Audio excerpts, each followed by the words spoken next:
નમસ્કાર, હું મોસમી Shah, state adolescent nutrition consultant મહિલા અને બાળ વિકાસ વિભાગ તરફથી આપનું હાર્દિક સ્વાગત કરું છું. આજે આપણી સાથે છે દીપેશ મખેજાની સર, જે આપણને emergency management and research institute Naroda અમદાવાદમાંથી આવેલ છે, જે આપણને આજે કહેશે કે હૃદય સ્તંભતા માટે લેવાતા તાત્કાલિક પગલાં. હૃદય સ્તંભતા શું છે કે આપણે ઘણીવાર સાંભળીએ છીએ કે માણસને હાર્ટ એટેક આવે છે, ગરમીના કારણે આવે છે અને ઘણી બધી વાર આવે છે. તો એ દરમિયાન આપણે શું કરવું જોઈએ એ વિશે સર આપણને આજે માહિતી આપશે. સર, નમસ્કાર. હૃદય સ્તંભતામાં લેવાતા તાત્કાલિક પગલાઓ વિશે હું તમને માહિતી આપું એના પહેલાં હું તમને પ્રાથમિક સારવાર વિશે થોડું સમજાવવા માંગીશ. પ્રાથમિક સારવાર એટલે શું? પ્રાથમિક સારવારમાં સૌથી પહેલાં કોઈ બી ઇમરજન્સી થાય ત્યાં સૌથી પહેલાં શું પગલાઓ લેવા જોઈએ, અને એ પગલાઓ લેવા માટે કોઈ ડૉક્ટર કે કોઈ પેરામેડિકની જરૂર પડે એવું જરૂરી નથી. અને એ પગલાઓ સાદા ઉપકરણોથી કે જે બી ઘરે અમારી પાસે વસ્તુઓ હોય છે એના માટે કોઈ મેડિકલ ઇક્વિપમેન્ટની પણ જરૂર નથી. એવી વસ્તુઓનો ઉપયોગ કરીને અમે પ્રાથમિક સારવાર આપી શકીએ છીએ. આની સાથે મને આ પણ કહેવાનું છે કે પ્રાથમિક સારવાર દરેક માણસને આવડવું જોઈએ, કેમ કે જ્યારે પણ કોઈ ઇમરજન્સી થાય ત્યારે આજુબાજુમાં જે હાજર લોકો હોય એ ડૉક્ટર જ હોય એવું જરૂરી નથી. એમાં મોસ્ટલી એના સગા સંબંધીઓ હોઈ શકે છે, ઓફિસના સાથીદારીઓ હોઈ શકે છે, કે કોઈ બી એક સાદો માણસ હોઈ શકે છે. સો એ માણસને જે પ્રાથમિક સારવાર આવડતી હશે તો એ કોઈ ઇમરજન્સીમાં જે માણસ છે એમનું જીવ પણ બચાવી શકે છે. અને પ્રાથમિક સારવારમાં શું બેસિકલી શીખવામાં આવે છે, શું શીખવાડવામાં આવે છે, રાઈટ? એમાં એ જ શીખવાડવામાં આવે છે કે કોઈ ઇમરજન્સી થાય તો એ માણસને જીવિત કેવી રીતે રાખી શકાય. અને એ ટૉપિક, આજનું જે આપણું ટૉપિક એ જ છે કે હૃદય સ્તંભતામાં લેવાતા તાત્કાલિક પગલાઓ. એટલે હૃદય સ્તંભતા પહેલાં તો એટલે કે હૃદય બંધ થઈ જવું. તમે સમજી શકો છો કે હૃદય બંધ થાય એટલે કે માણસ હવે મૃત્યુ તરફ જઈ રહ્યું છે, અમુક સેકન્ડમાં મૃત્યુ થઈ જશે. હૃદય બંધ થાય એટલે કે તાત્કાલિક જે પગલાં લેવાના છે એને કહેવાય છે CPR. CPRનું ફૂલ ફોર્મ હોય છે કાર્ડિયોપલ્મોનરી રિસસિટેશન, અને એ પ્રાથમિક સારવારનું જ એક પાર્ટ હોય છે. તો CPR એવી એક સ્કિલ છે કે જેના માટે તમને કોઈ મેડિકલ એક્સપર્ટીઝની જરૂર નથી, તમને કોઈ ડિગ્રીની જરૂર નથી. કોઈ બી માણસ CPR શીખી શકે છે. જ્યારે કોઈ માણસનું હૃદય બંધ થતું હોય ત્યારે એ તાત્કાલિક અગર CPR ચાલુ કરી શકાય તો તમે એ માણસનું જીવ બચાવી શકો છો.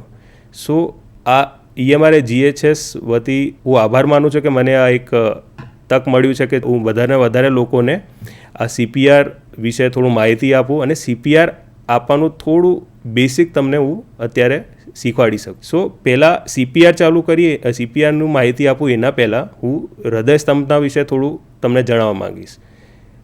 હૃદય સ્તંભ એટલે કે હૃદય બંધ થઈ જાય, રાઈટ? તો એ તમને ખબર પડવી જોઈએ. પહેલાં તો ડૉક્ટરને તો ઘણા ઇક્વિપમેન્ટ્સ હોય છે, બરાબર? ECG મશીન હોય છે, તમે જોયું હશે હોસ્પિટલમાં. એ ડૉક્ટર પાસે તો બધા સાધનો ઉપકરણો હોય કે જેનાથી ખબર પડે, પ્લસ એને નોલેજ હોય છે. પણ સાદા માણસને જ્યારે કે જાણવું હોય કે કોઈ માણસને હવે હૃદય બંધ થઈ રહ્યું છે તો એ કેવી રીતે ખબર પડશે? એ બી એક પાર્ટ છે કે પ્રાથમિક સારવારનું જ એક પાર્ટ હોય છે કે તમને ઇમરજન્સી આઈડેન્ટિફાય, એટલે કે એને તમે પહેલાં તો ઇમરજન્સી થઈ રહી છે તમને ખબર પડવી જોઈએ, અને પછી તમે જે પગલાઓ છે તમે લઈ શકશો. અને એમાં તમે એ માણસનું જીવ પણ બચાવી શકો છો, અને આગળ જે બી કંઈક એની પરિસ્થિતિ બગડવાની એને તમે અટકાવી શકો છો. એનું એક વે હોય છે, એ બી તમને ખબર હોવી જોઈએ.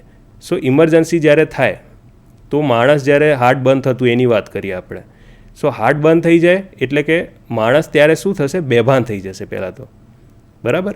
હાર્ટ બંધ થાય, હવે તમને હાર્ટ વિશે થોડું રચનાતંત્ર અને ક્રિયાતંત્રનું થોડું નોલેજ હશે, અને હું થોડું ખાલી રિવાઇઝ કરાવીશ તમને કે હાર્ટનું કામ શું છે. હાર્ટ બેસિકલી બ્લડ પમ્પ કરતું હોય છે આપણા દરેક અંગો સુધી, અને બહુ જ મહત્ત્વનું ઓર્ગન છે. એટલે બ્લડ જરૂરી છે, આપણને ઓક્સિજન પહોંચાડે છે, બરાબર? ઓક્સિજન બ્રેનને અગર 10 સેકન્ડ સુધી ના મળે તો માણસ બેભાન થઈ શકે છે. તમે સમજી શકો કે ખાલી 10 સેકન્ડ ઓક્સિજન ના મળે બેભાન થઈ જાય, એટલે હાર્ટ બંધ થઈ જાય તો ડેફિનેટલી માણસ બેભાન થવાનું જ છે. અને જે 4 મિનિટ સુધી ઓક્સિજન ના મળે બ્રેનને તો એ બ્રેન ડેડ થઈ જાય. જે આપણે ઘણીવાર સાંભળ્યું હશે આ શબ્દ, તમને ખાસ કરીને મૂવીઝમાં જોતા હશો કે કહેતા હોય છે કે બ્રેન ડેડ થઈ ગયું છે. સો આનું મહત્ત્વ એ છે, તમને એટલે સમજાવું છું કે 4 મિનિટ સુધી જે એમને તાત્કાલિક સારવાર ના મળે, જેનું હાર્ટ બંધ થઈ ગયું છે, સો એ માણસ બ્રેન ડેડ થઈ જશે. અને બ્રેન પણ એટલું જ ઇમ્પોર્ટન્ટ છે જેટલું હાર્ટ. બ્રેન હાર્ટ વગર માણસ જીવી શકે નહીં. સો બ્રેન ડેડ થઈ ગયું એના પછી એ માણસને તમે બીજી જેટલી પણ તમે એના ઉપર સારવાર આપવાનું ટ્રાય કરશો, મોટા ઉપકરણોથી, મેડિકલ ઇક્વિપમેન્ટ્સથી, સ્પેશિયલિસ્ટ ડૉક્ટરથી, પણ એ ત્યારે કામમાં આવશે નહીં. તો તમે આ 4 મિનિટ જે છે એમનું તમે મહત્ત્વ સમજશો કે તાત્કાલિક એટલે ઇમરજન્સીમાં તરત જ એમને એ સારવાર મળવી જોઈએ. હવે મેં જેમ કીધું કે કોઈ બી ઇમરજન્સી થાય ત્યારે ઉપસ્થિત જે માણસ હોય એ ડૉક્ટર નહીં હોતા. અને તમે ઇમરજન્સી થાય, તમને ખબર હશે કે 108 બોલાવવાનું છે, 108 આવશે. 108માં જે EMT અને પાયલટ હોય છે, બેસિકલી એ લોકો ટ્રેન્ડ હોય છે. એ લોકોને CPR બી આપતા આવડતું હોય છે, પ્રાથમિક સારવાર, અને ઇમરજન્સીમાં જે બી બીજી કેર આપવાની હોય છે બધું એને ખબર હોય છે. પણ એ પહોંચે એમાં 5 થી 10 મિનિટ લાગી શકે છે. ઇમરજન્સી 108 એમ્બ્યુલન્સ સર્વિસ આવે એને 10 મિનિટ સુધી લાગી શકે છે, બરાબર. સો એ 10 મિનિટ બહુ મોટું ટાઈમ કહેવાય કોઈ માણસ જેનું હાર્ટ બંધ થઈ ગયું હોય. એના માટે એક સેકન્ડ બહુ જ કિંમતી હોય છે. સો એટલે આનું મહત્ત્વ એ છે કે દરેક માણસને, આપણી કોશિશ એવી હોય છે કે દરેક માણસને આ CPR જે આવડી જાય તો કેટલા જીવ બચાવી શકીએ આપણે સમાજમાં, રાઈટ. અને હવે એ પરથી હું પાછો એ પોઈન્ટ ઉપર આવીશ કે જ્યારે આપણે વાત કરી કે 4 મિનિટની, કે 4 મિનિટની અંદર ને CPR ચાલુ કરવું પડે. સો એ પેશન્ટને હવે પહેલાં તો ઓળખવું જરૂરી છે. સો હું જેમ કહેતો હતો કે એ બેભાન થઈ જાય માણસ જ્યારે એમનું હાર્ટ બંધ થઈ જાય. સો તમે જ્યારે કોઈ માણસને જો કે એકદમથી પડી જાય છે અથવા તમને બેભાન લાગે છે, સો તમે જઈને એમને બોલાવીને કોશિશ કરશો, એમને ભાઈને નામથી, બેનને નામથી બોલાવશો, એના ખભા ઉપર થપથપાવશો, અને જે એ માણસ તમને કોઈ બી રિસ્પોન્સ નથી આપતો, રિસ્પોન્સ એટલે કે કોઈ જવાબ નથી આપતો, કોઈ મૂવમેન્ટ કે હલનચલન નથી કરતો, સો એનું મતલબ એ છે કે એ માણસ હવે બેભાન છે. અને તરત જ તમારે એમાં સમજવું જોઈએ કે હવે આ માણસને તાત્કાલિક સારવારની જરૂર છે. અને એમાં બીજું તમે શું કરશો, તમે એમનું શ્વાસ જોશો. શ્વાસ જોવું એ બહુ જ ઇઝી છે. તમારે એમના છાતી ઉપર નજર પાડવાની હોય છે પેશન્ટના, અને છાતી ઉપર નીચે થાય છે કે નહીં એ જોવાનું છે. છાતી ઉપર નીચે થાય એટલે કે શ્વાસ ચાલે છે. તો એ ટાઈમે હાર્ટ ચાલુ હશે એવું આપણે સમજી શકીએ છીએ, પણ તો બી ઇમરજન્સી તો છે જ. એટલે શ્વાસ ચાલે છે પણ પેશન્ટ બેભાન છે. સો એવા સંજોગોમાં બી તમારે તાત્કાલિક 108નો બોલાવવાનું તો રહેશે જ. ત્યાર સુધી પેશન્ટ જોડે બી રહેવું જોઈએ, પેશન્ટને તમારે ચેક કરતા રહેવું જોઈએ. અને મેં જેમ કીધું શ્વાસ લે છે પણ બેભાન છે તો એને કોઈક એક ડાબા પડખે સુવડાવી દેવાનું તમારે. સો એનામાંથી એને કદાચ એના મોઢામાં કે પ્રવાહી કે કંઈક ફીને બધું જમા થતું હોય તો એના શ્વાસ નળીમાં ના જાય, અને ચેક કરતા રહેવું કે શ્વાસ ચાલે છે કે નહીં. અને બીજું એક પરિસ્થિતિ એ છે કે જે હાર્ટ સ્તંભતા, રાઈટ, હાર્ટ બંધ થઈ ગયું. સો એમાં તો તમને શ્વાસ જોવા મળશે નહીં, એટલે છાતી ઉપર નીચે થતી હોય એવું નહીં હોય. અને એવી કન્ડિશનમાં એક જ વસ્તુ થઈ શકે છે કે જે બી ત્યાં ઉપસ્થિત માણસે જોયું, જે એમને CPR આવડતું હોય તો એ CPR તાત્કાલિક એને ચાલુ કરી દેવું જોઈએ, અને સાથે સાથે 108ને પણ બોલાવી દેવું જોઈએ. કેમ કે CPR તો એ ચાલુ કરશે પણ પેશન્ટને હજી આગળની જે ફર્ધર કેરની જરૂર તો છે જ, હોસ્પિટલાઇઝેશનની તો જરૂર છે જ. સો એના માટે તાત્કાલિક 108ને એક્ટિવેટ કરવું બી જરૂરી છે. અને 108 ઇમરજન્સી મેડિકલ સર્વિસીસ જે છે આપણા ઇન્ડિયાની largest emergency medical service provider છે, જેનું એકદમ ક્વિક રિસ્પોન્સ ટાઈમ છે, રીચિંગ વિધિન 10 મિનિટ્સ, જેમ વાત કરી હતી 10 મિનિટની અંદર પહોંચી જતી હોય મેક્ઝિમમ કેસીસમાં. અમુક કેસીસમાં તો એનાથી એ શોર્ટ ટાઈમમાં પહોંચી જતી હોય.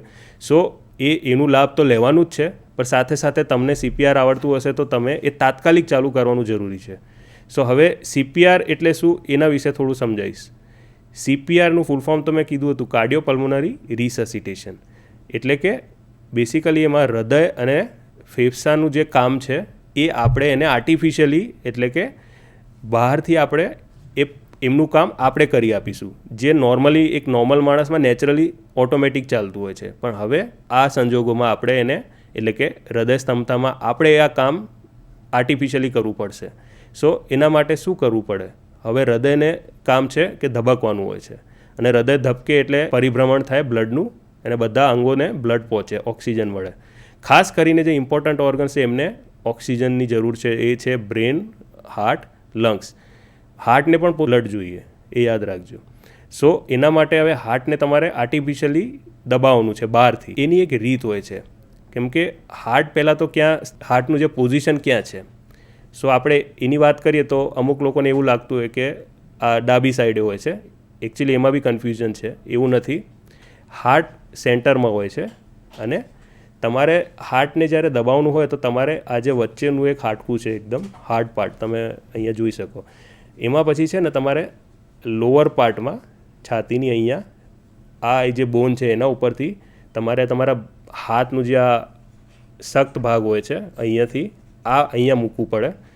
બંને હાથનો ઉપયોગ કરવાનું છે, પણ એક હાથ આમ રાખશો અને બીજું આમ તમે લોક કરી દેશો અને આ પાર્ટ તમારું અહીંયા જશે. એટલે આ જ્યારે તમે પેશન્ટ ઉપર જ્યારે એના ઉપર આવીને તમારે આ પોઝિશન લઈ પડશે અને આ સીધું રહેવું જોઈએ તમારો હાથ.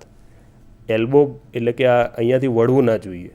અને પછી તમે જ્યારે એના ઉપર પેશન્ટના ઉપર આ પોઝિશન લેશો અને તમારે પછી તમારા ફૂલ બોડીનું ભારનું યુઝ કરીને એના ઉપર તમારે છાતીને દબાવવાનું ચાલુ કરવાનું છે. સો આ વસ્તુ તમે જ્યારે ચાલુ કરશો તો તમે શું કરી રહ્યા છો? બેસિકલી તમે હાર્ટને દબાઈ રહ્યા છો આર્ટિફિશિયલી. પણ એમાં બી યાદ રાખજો કે એની બી એક રેટ હોય છે, સ્પીડ હોય છે કે તમારે એ મિનિમમ સ્પીડ તમારે મેન્ટેન રાખવી પડે. સ્પીડ એટલે કે હું એવી રીતે કહું છું કે તમે જે દબાવો છો છાતી 1 વાર 2 વાર, એ તમારે સ્પીડ 100 થી 120 પ્રતિ મિનિટની હોવી જોઈએ. એટલે પ્રતિ 1 મિનિટમાં 100 થી 120 છાતી દબાવવી પડશે.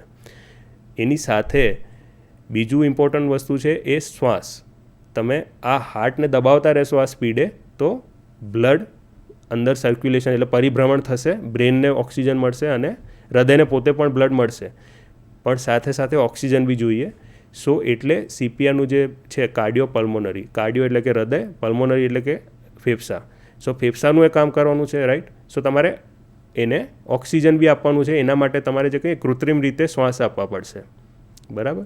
અને કૃત્રિમ રીતે શ્વાસ આપવા માટે તમારે એને કહેવાય માઉથ ટુ માઉથ બ્રીધિંગ, જે આપણે જોયું હશે ઘણીવાર અગેન ડિફરન્ટ મૂવીઝમાં કે જે બી, પણ એનું બી એક સાચી રીત હોય છે, બરાબર. સો માઉથ ટુ માઉથ બ્રીધિંગમાં એટલું ધ્યાન રાખવું પડે કે જે બી પેશન્ટને તમે પહેલાં તો આપવાના છો, હવે કોવિડના લીધે આપણને ખબર છે કે ઇન્ફેક્શનનું ધ્યાન રાખવું પડે છે, બરાબર. સો એ રીતે વિચારીને પેશન્ટનું તમને જે સ્ટેટસ ખબર હોય તો આ તમે શ્વાસ આપવાની જે પ્રક્રિયા કરી શકો છો. નહીં તો એક બીજું બી ઓપ્શન હોય છે કે જ્યારે તમને ખબર નથી, પેશન્ટ અજાણ વ્યક્તિ છે, તમને એની પરિસ્થિતિ ખબર નથી, કોવિડ પોઝિટિવ કે કોઈ બી બીજું કોઈ એને ડિઝીઝ છે કે નહીં, ટીબી છે કે નહીં. સો એ સંજોગોમાં અગર તમે માઉથ ટુ માઉથ નહીં આપશો તો બી ચાલશે, ઇટ્સ ઓકે. કેમ કે આ વસ્તુ સાયન્ટિફિકલી એવું પ્રૂવન છે કે તમારે છાતીને દબાવતા રહેવું એ વધારે મહત્ત્વનું છે. ઓક્સિજન આપી શકો એ થોડું હેલ્પ વધારે કરતું હોય, પણ નહીં આપી શકો કૃત્રિમ શ્વાસ તો બી એનાથી વધારે ફેર નહીં પડશે. ખાલી તમે છાતી દબાવતા રહેશો તો બી પેશન્ટને જીવિત રાખી શકાય છે. હા, સો આપણે વધારે ફોકસ કરીશું કે છાતી કેવી રીતે દબાવવાની છે. સો મેં જેમ તમને રેટ કીધું હતું, જગ્યા કીધી, હવે એની સાથે એક બીજી વસ્તુ બી હોય છે એમની ઊંડાઈ, કે કેટલી અંદર છાતી કમ્પ્રેસ થવી જોઈએ કે દબાવવી જોઈએ. કેમ કે તમે એક યાદ રાખો, હાર્ટ અંદર છે બોનની પાછળ, એટલે ત્યાં સુધી તમારે આટલું પ્રેશર જનરેટ કરવું પડે કે હાર્ટ આ બોનની પાછળનું હાર્ટ બી કમ્પ્રેસ થાય. અને હાર્ટ કેવી રીતે કમ્પ્રેસ થશે? બહાર હાડકું છે તો પાછળ બી કોઈ હાર્ડ વસ્તુ હોવી જોઈએ, તો બે હાર્ડ વસ્તુ જ્યારે કોઈ પોચી વસ્તુ દબાવે તો એ કમ્પ્રેસ થાય, બરાબર. સો પેશન્ટ જ્યારે તમે કોઈને જુઓ છો કે સીપીઆર આપવાની જરૂર છે, યાદ રાખજો એ પેશન્ટ કોઈ સપાટ અને હાર્ડ સરફેસ ઉપર હોવું જોઈએ. જેમ કે આ જે ટેબલ છે અત્યારે હાર્ડ હોવી જોઈએ. પેશન્ટ કોઈક સોફ્ટ વસ્તુ ઉપર હોય, ગાદલા ઉપર, તો એમાં ઉપર સીપીઆર ઇફેક્ટિવ ના રહે, એમને હાર્ટ બરાબર કમ્પ્રેસ નહીં થશે. તો એ વસ્તુનું એ ધ્યાન રાખવું જરૂરી છે. અને જ્યારે તમે દબાવો છો તમારે એટલું પ્રેશર જનરેટ કરવું પડે કે ઓછામાં ઓછું 5 સેન્ટીમીટર છાતી દબાવવી જોઈએ, 5 સેન્ટીમીટર દબાવવી જોઈએ, તો જ હાર્ટ બરાબર કમ્પ્રેસ થશે. એને જે પ્રેશર જોઈએ છે કે બ્લડ બધા અંગો સુધી પહોંચે, એટલું પ્રેશર જનરેટ કરી શકો છો. સો 100 થી 120 પ્રતિ મિનિટના સ્પીડે 5 સેન્ટીમીટર તમે દબાવશો. અને હવે એમાં એક બીજી વસ્તુ બી છે કે કેટલા ટાઈમ સુધી દબાવશો, બરાબર. કેમ કે આપણી પાસે 108 તો આવી જશે 5 થી 10 મિનિટની અંદર, પણ ત્યાર સુધી આ સીપીઆર ચાલુ રાખવાનું બહુ જ ઇમ્પોર્ટન્સ છે. અને વચ્ચે થઈ શકે છે કે જે માણસ સીપીઆર આપતો હોય એને થાક લાગવાનું શરૂ થાય, બરાબર. એ પોતે પણ એની ફિઝિકલ કન્ડિશન કેવી છે એના ઉપર આધારિત રહેશે. અને આ એક એવી વસ્તુ છે CPR કે જેમાં બહુ જ શ્રમની જરૂર પડતી હોય છે. જેણે પોતે CPR આપેલા હશે એ લોકો વેરીફાઈ કરી શકે કે આ ઇઝી નથી હોતું. અને જ્યારે CPR આપવું એટલે બની શકે તો બીજું કોઈ હેલ્પ કરવાવાળું આજુબાજુમાં માણસ તમને હોય તો, અને જેમને આવડતું હોય કે એ બી ટ્રેન્ડ હોય છે પ્રાથમિક સારવાર આપવામાં, તો એમની બી મદદ લેવી જરૂરી છે. એકલા આપણે હીરો બનવાનું એવું કંઈ જરૂર નથી. જેટલી સહાય લઈ શકો એટલી સહાય આપણે લઈ લેવી જોઈએ. અને એમાં બી એક રીત છે કે તમને મેં જે કીધું કે સ્પીડ ને બધું ડેપ્થ આપણી વાત કરી, પણ એમાં કેવું છે કે એમાં સાયકલ આપવાની હોય છે. કે એક સાયકલ ક્યારે કહેવાય? તો જ્યારે તમે દબાવો છો છાતી, જ્યારે 30 વાર તમે દબાણ આપી દીધા, 1 2 3 એવું 30 વાર દબાઈ દીધી છાતી, પછી 2 શ્વાસ આપવા જોઈએ, અને એ માઉથ ટુ માઉથ. પણ અગેન હું રિમાઇન્ડ કરાવીશ કે એ તમને જ્યારે ખબર નહીં હોય પેશન્ટની પરિસ્થિતિ કે કોઈ ઇન્ફેક્શન ચેપ લાગેલું હોય તો એ તમે નહીં આપશો તો બી ચાલશે, બરાબર. અને એક સાયકલમાં 30 દબાણ હોય છે, અને તમારે 5 સાયકલ આપવાની હોય એટલે કે 150 તમારે છાતીના દબાણ આપવાના હોય, એ 2 મિનિટની અંદર થઈ જવા જોઈએ. અને એ સ્પીડે તમે રાખશો મેન્ટેન તો જ ક્વોલિટી CPR કહીએ ને, કે જેનાથી એકચ્યુઅલી પેશન્ટને ફાયદો થશે અને જે ઓક્સિજન મળતું રહેશે બ્રેનને, અને બ્રેન ડેડ નહીં થાય, એ આપણું જે એકચ્યુઅલ ગોલ છે એ તમે અચીવ કરી શકશો. એ ચાલુ રાખજો CPR, અને 108 આવી જશે પછી એના જે EMT પાયલટ છે એ ત્યાંથી ટેક ઓવર કરી જ લેશે, અને તમે એક પેશન્ટનું જીવ બચાવવામાં તમે બહુ જ મેજર એક રોલ પ્લે કરશો, જે તમે પ્રોપર CPR આપશો. પણ સાથે એ બી ધ્યાન રાખજો કે આ કહેતા પહેલાં તમારે એક વસ્તુ કહેવી હતી કે CPR આપવાનું એ જગ્યાને તમારે પહેલાં તો સમજવું પડશે કે પેશન્ટ કઈ જગ્યાએ છે. ઇમરજન્સી બની હોય, હવે કોઈ બી જગ્યાએ હોઈ શકે છે. હવે રોડની વચ્ચે કોઈ અકસ્માત થયું હોય ને એવું થયું હોય તો ત્યાં તમારે પહેલાં સેફટી જોવી પડે, બરાબર છે. સીન સેફટી કરીને એક વર્ડ છે, એટલે કે એનું ઇમ્પોર્ટન્સ બહુ છે કે તમારે એ ધ્યાન રાખવું પડે. તમે પ્રાથમિક સારવાર જાણો છો એ સારી વસ્તુ છે, પણ એનું જ એક પાર્ટ છે કે સીન સેફટી તમારા માટે અને પેશન્ટ માટે પણ, અને આજુબાજુના લોકો માટે પણ. એ પરિસ્થિતિ સેફ હોય તો જ તમે આ CPR એની શરૂઆત કરી શકો છો. સેફ કરવા માટે બી એક પ્રાથમિક સારવાર આપનાર વ્યક્તિ છે એમની જવાબદારી છે કે સીનને સેફ કેવી રીતે કરવું. એ બી તમને ખબર હોવી જોઈએ. તમે રોડ પર છો, અકસ્માત થઈને આવું જુઓ છો, મેં તમને એક એક્ઝામ્પલ આપું છું, તો એ માણસને તમારે શું કરી શકો? રોડ પર તો CPR નહીં આપી શકો, નહીં તો તમારું જીવ બી જોખમાં હશે. પેશન્ટને તમે ખભાથી એના શર્ટને પકડીને ધીમે ધીમે તમે, કે વધારે એનું મૂવમેન્ટ ના થાય, અથવા લોકોની હેલ્પ લઈને ખસેડી શકો છો બાજુમાં ક્યાંક ફૂટપાથ ઉપર, કે જ્યાં સેફ હોય અને ટ્રાફિકથી દૂર કરી શકો. અથવા તમે બીજું ઓપ્શન બી વધારે સારું હોય કે ટ્રાફિક પોલીસમેન કે કોઈ કે તમે એમની હેલ્પ લઈને ડાયવર્ટ કરી શકો ટ્રાફિક, શક્ય હોય તો. પછી તમે તમારું એકચ્યુઅલ જે કેર આપવાનું છે CPR ચાલુ કરી શકો છો. અને CPR આપવાનું જે મેં તમને રીત કીધી એડલ્ટમાં, એ હતી એક પુખ્ત વયના વ્યક્તિ માટે. હવે બાળકોને પણ આ થઈ શકે છે, બરાબર. નાના બાળકો હોય, 1 થી 12 વર્ષના બાળકો હોય, 1 વર્ષથી નાના બાળકોને પણ હૃદય સ્તંભતાનું પ્રોબ્લેમ થઈ શકે છે. બાળકોમાં જ્યારે થાય ત્યારે પણ CPRની વાત કરી, એમને પણ એવી રીતે જ આપવાનું છે. તમને ખબર બી એવી રીતે જ પડશે કે પેશન્ટ બેભાન થઈ ગયું હશે, અને તમે એને જ્યારે શ્વાસ જોશો તો ઉપર નીચે છાતી થતી નહીં હોય. તમને એમાં બી એ જ કરવાનું છે કે સીન સેફટી જોઈ લીધી હોય, પછી 108ને સાથે બોલાવી લીધું હોય, અને તાત્કાલિક CPR એમાં બી ચાલુ કરવું જરૂરી છે. એમાં ડિફરન્સ એ છે બેસિક કે જે તમે પ્રેશર જનરેટ કરવાનું છે. હવે નાનું બાળક છે, એમનું શરીર એક પુખ્ત વયના વ્યક્તિ કરતાં થોડું નાનું હોય છે, એમાં તમારે એટલું જોરથી દબાવ ના પડે એડલ્ટ જેટલું. અને એમાં તમે એવું કહી શકો કે અરાઉન્ડ કે લગભગ 5 સેન્ટીમીટર સુધી છાતી દબાવશો તો બી એનું બાળકનું હાર્ટ પ્રોપર કમ્પ્રેસ થઈ જશે. અને એમાં તમારે આપવાનું એવું હોય તો તમે એક હાથથી આપી શકો છો, એમાં બંને હાથનું જ તમે જરૂર નહીં પડે. એટલે એક હાથનું આ જે છે આ પાર્ટ તમે મૂકશો છાતીની વચ્ચે, લોઅર પાર્ટમાં અહીંયા, અને એ હાડકા ઉપર જોરથી પ્રેસ કરશો, અને એ રીતે તમે એક નાના બાળકની પણ CPR આપીને બચાવી શકો છો. એમાં બી સ્પીડ જે રહેશે, જેમ તમે પુખ્ત વયના વ્યક્તિને આપ્યું હતું 100થી 120 પ્રતિ મિનિટ, એ સ્પીડે તમે એને CPR આપશો. એમાં બી શ્વાસ આપવાનું જરૂરી છે, પણ એમાં બી મેં જેમ પહેલાં વાત કરી કે તમને ડાઉટફુલ હોય તો એ શ્વાસ નહીં આપશો, ખાલી છાતી દબાવશો તો બી એ પેશન્ટને તમે જીવિત રાખી શકશો.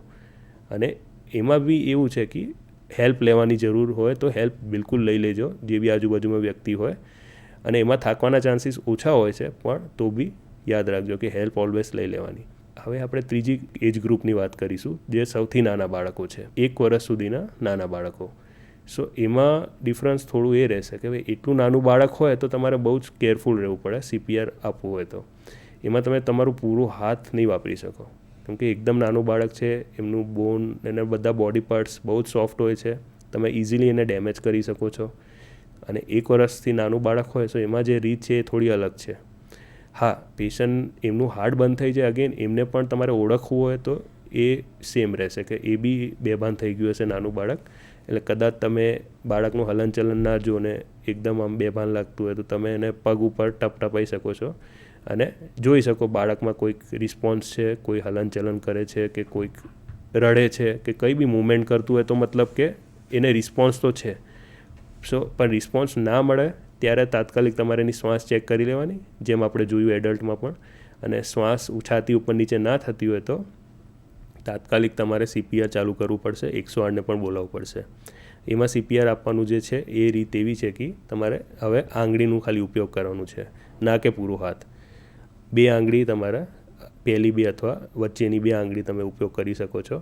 છાતીમાં બાળકમાં પણ એ જ જગ્યા, એના લોઅર પાર્ટ છાતીનું જે છે એને એની વચ્ચોવચ્ચ હાડકા ઉપર, હાડકામાં એ જે હાડકું છે એ એમ કહી શકું તમને કે નિપ્પલ લાઇનથી થોડું નીચે રાખવાનું તમારે 2 આંગળી, અને એ 2 આંગળીથી તમે દબાવશો છાતીને.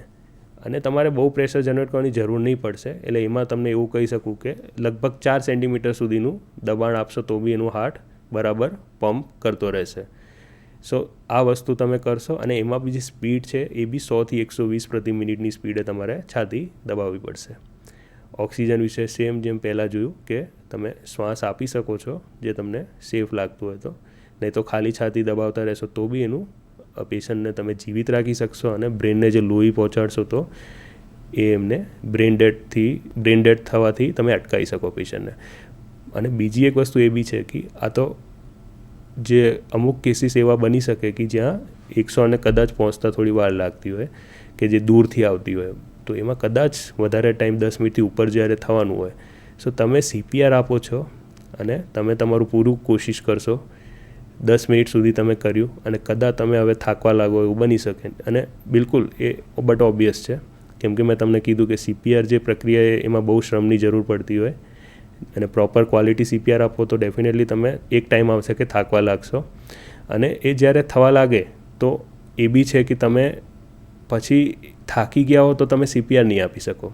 પછી તમે જે પ્રયત્નો કરશો એ પ્રયત્નોથી જે આપણે જે એનું એકચ્યુઅલ પરિણામ જે આપણે જોઈએ તો એમાં કોઈ ફાયદો નહીં થવાનું પેશન્ટને.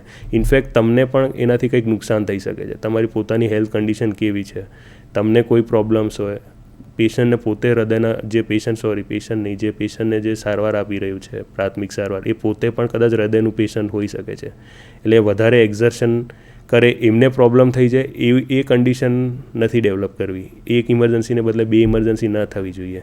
એટલે દરેક જે બી માણસ આ CPR આપવાનું, કોઈકને એવું રિયાલિટીમાં એવું જ્યારે એવું કંઈ કન્ડિશન કે સંજોગ ઊભો થાય છે ત્યારે એમને પોતાનું કેપેસિટી બી ખબર હોવી જોઈએ, એમના લિમિટેશન્સ પોતાના ખબર હોવા જોઈએ, અને એ રીતે જ એમને CPR આપવાની જે કહીએ ને એક કોશિશ કરવી જોઈએ.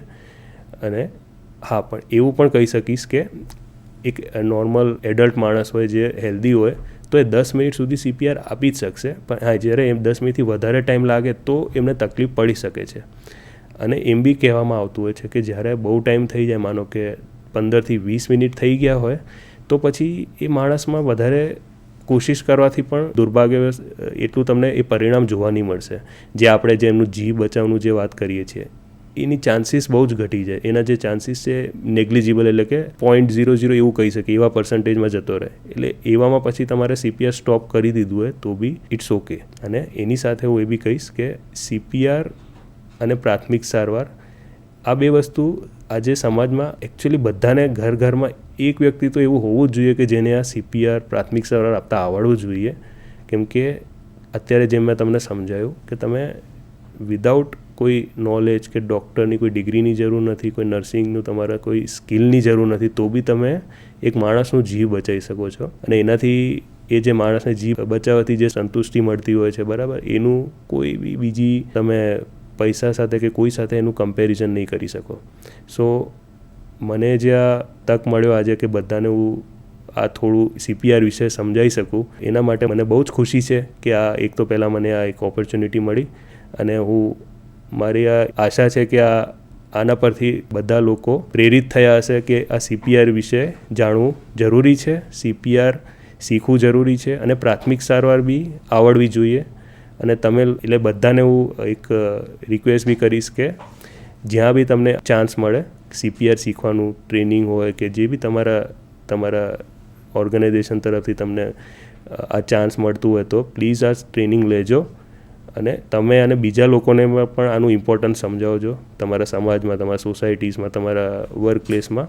અને જેટલાથી વધારે લોકોને આપણે આ CPR વિશે સમજાવીશ તો એ ડેફિનેટલી એને એક ઇમ્પેક્ટ હ્યુજ થશે સમાજમાં. ઇમરજન્સીઓ જ્યારે થાય એટલે આપણે ખાલી એક ડૉક્ટર ઉપર નિર્ભર નહીં રહીએ ડાયરેક્ટલી કે 108 ઉપર. 108ને ડૉક્ટરો તો છે જ, પણ સાથે એક સૌથી મેઇન પ્રાઇમરી લિંક કહીએ ને, જે સૌથી પહેલું લિંક જે હોય છે એ છે પ્રાથમિક સારવાર આપવાવાળું માણસ. તો એ બી એક હાજર રહેશે ત્યાં તો જીવ બચાવી શકશું આપણે, વધારે જીવ બચાવી શકશું. અને એ લાસ્ટ મારું આજ અગેન હું એક કહીશ કે EMRI GHS વતી હું આભાર માનું છું બધાનું કે આ એક અમને તમે ઓપોર્ચ્યુનિટી આપી કે વધારે લોકોને CPR વિશે થોડી માહિતી આપી શકી. સરે આપણને આજે ખૂબ સારી માહિતી આપી છે CPR વિશે. આ સેટકોમ આપણે કિશોરીઓ, આંગણવાડી કાર્યકર દરેક જણ જોતા હોય છે.